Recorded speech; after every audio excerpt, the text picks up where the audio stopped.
Dans cette nouvelle vidéo, je vais vous proposer mon deuxième pronostic de Ligue des Champions de ce mardi 22 octobre 2019. Donc vous l'aurez reconnu, on est dans le stade de Galatasaray, donc Galatasaray qui reçoit le Real Madrid. Et croyez-moi, demain ça va faire du bruit là-dedans, il va y avoir un gros boucan là-dedans, parce que c'est vraiment une des meilleures ambiances de ces équipes qui jouent en Ligue des Champions.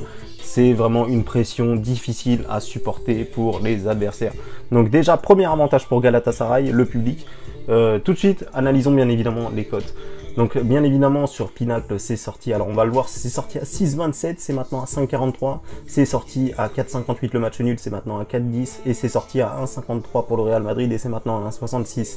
Donc vous l'avez bien vu, c'est en train de baisser, mais alors partout, sur quasiment sur tous les bookmakers même, c'est en train de baisser le match nul et la victoire de Galatasaray.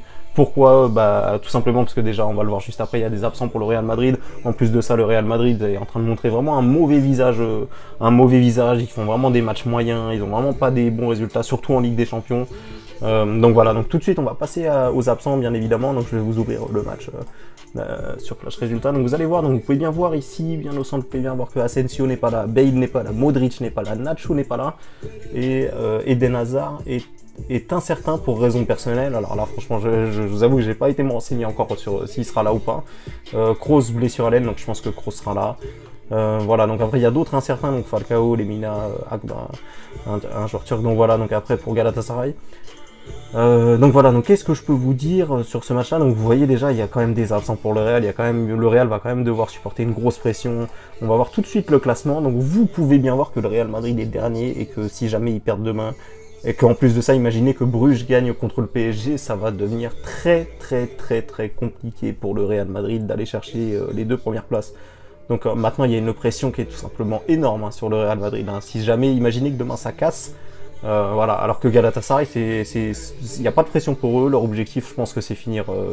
Je pense que leur objectif est de finir troisième. Honnêtement, je pense que dès le début, ils n'avaient pas forcément comme objectif de finir dans les deux premiers. Maintenant, avec ce qui se passe, ils ont carrément toute leur chance. C'est comme Bruges, ils ont carrément toute leur chance. Donc maintenant, si jamais ils arrivent à accrocher ce match-là, tout peut vraiment être possible pour Galatasaray. Donc voilà, donc je vais pas trop m'attarder là-dessus. Donc après vous savez les résultats du Real, je pense que tout le monde sait un petit peu les résultats du Real. Donc c'est vrai qu'il n'y a pas beaucoup de défaites si ce n'est ici contre Mallorca et si ce n'est contre le PSG, mais il y a beaucoup trop de matchs nuls qui font tâche, notamment le match nul contre Bruges, 2 buts partout. En plus ils étaient menés 2-0. Donc voilà, donc c'est pas super. Maintenant, on verra bien demain ce qu'il se passe. Donc aussi, il faut savoir qu'il y a eu des confrontations entre Galatasaray et le Real Madrid, et justement, il y a une confrontation que j'avais déjà gagnée. J'ai déjà misé sur Galatasaray qui battait le Real Madrid. C'était à l'époque où Drogba jouait. Alors ça date un peu, c'était pas le même contexte. Le Real Madrid était déjà qualifié. Galatasaray avait besoin de gagner pour espérer, je crois, l'Europa League, il me semble. Donc voilà, donc après c'est des confrontations qui datent, c'est plus du tout les mêmes joueurs qui jouent bien évidemment. Et bon, qu'est-ce qu'on peut dire de plus sur ce match-là? On peut dire quand même que même malgré les absents qu'il y a, c'est vrai que le Real ça reste quand même une grosse équipe, il y a quand même Marcelo, Sergio Ramos, Varane, Thibaut Courtois, même s'il n'est pas en forme, ça reste quand même un bon gardien qui a déjà prouvé par le passé qu'il était capable de sortir des gros matchs, donc il peut se réveiller à tout moment. Donc voilà, donc après il y a des joueurs, il y a Benzema devant, il y a quand même du monde, James Rodriguez au milieu, donc voilà, donc tout le monde connaît l'équipe du Real. Maintenant ça va être vraiment très serré, je pense honnêtement qu'il y a une petite value. Donc je vais vous montrer le dernier point sur lequel j'aimerais attirer votre attention, c'est la presse qui est en train de mettre une pression sur Zinedine Zidane juste avant ce match-là. Donc ils sont tous en train de dire, quasiment toute la presse, vous pouvez voir là, on a juste à taper Real Madrid et on voit que Zidane est en danger, que se passera-t-il en cas de défaite, qui va remplacer Zidane. Donc vraiment il y a une pression dans la presse qui est mise sur Zidane, et une pression qui est peut-être réelle, c'est tout à fait possible qu'il se fasse virer peut-être après le match à Galatasaray. S'il y a vraiment une défaite, une grosse défaite, il peut vraiment se faire virer. Je pense que ce ne sont pas que des rumeurs. Donc voilà, donc maintenant je vais vous proposer mon pronostic. Donc voilà, donc vous savez qu'il y a un petit point négatif que je voulais vous dire dans ce pronostic-là, c'est qu'il y a vraiment beaucoup de gens qui vont tenter Galatasaray demain, et que généralement quand beaucoup de gens ont repéré une surprise, elle n'arrive pas. Voilà, donc on pouvait le voir aussi quand en Ligue des Champions la dernière fois il y avait le match Barça-Inter. Alors c'était pas du tout la même affiche, c'était pas du tout les mêmes équipes, mais il y avait beaucoup de gens qui voulaient tenter la surprise sur l'Inter, et au final le Barça a gagné.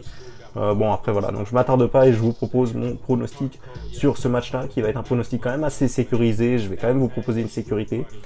Voilà, donc écoutez bien, parce que là j'ai réparti mes mises sur 3 résultats possibles. Donc je vous dis mon pronostic, donc victoire de Galatasaray ou match nul, donc la double chance est remboursée, donc on récupère notre mise si le Real Madrid gagne par exactement un but d'écart. Ce qui est tout à fait possible, parce que quand on voit le niveau offensif du Real, quand on voit Galatasaray, la défense qu'ils ont, parce qu'il faut pas oublier que contre le PSG, ils ont perdu que 1-0. Faut pas oublier que quand on regarde leurs résultats à domicile, ils perdent très rarement par plus d'un but d'écart. Alors que le Real Madrid, si on regarde leurs derniers résultats à l'extérieur, c'est vraiment pas bon du tout.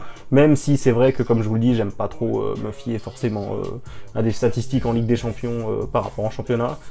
Mais voilà, après le Real Madrid est aussi capable de réagir, hein, donc c'est pour ça que je prends cette sécurité-là. Donc ça nous fait une cote à 1,70, hein, je voulais pas préciser, ça fait une cote à 1,70.